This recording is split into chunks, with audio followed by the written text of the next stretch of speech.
বিসমিল্লাহির রহমানির রহিম। আসসালামু আলাইকুম।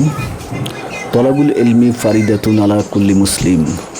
প্রত্যেক মুসলমানের জন্য দ্বীনি ইলম শিক্ষা করা ফরজ। আলহামদুলিল্লাহ, দ্বীনি ইলম শিক্ষার জন্য মাদ্রাসার ছাত্ররা মাদ্রাসা যাইতেছে। এই দৃশ্যটা আসলে অনেক সুন্দর এবং কি ভালো লাগার মতো একটি দৃশ্য।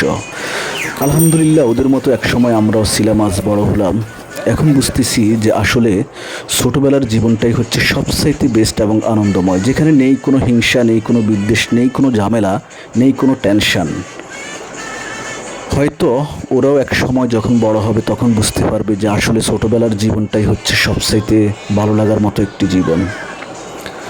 আর যারা বড় তারা বুঝতে পারে যে আসলে ছোটোবেলার জীবনটাই সবচাইতে ভালো লাগার মতো জীবন, এবং কি এই জীবনে আর যদি হাজারো চেষ্টা করে আর ফিরে পাওয়া যাবে না, এবং কি ছোটোবেলার জীবনে আর যাওয়া যাবে না। এটাই আসল সত্য। সবাই ভালো থাকবেন, দোয়া করুন। আসসালামু আলাইকুম।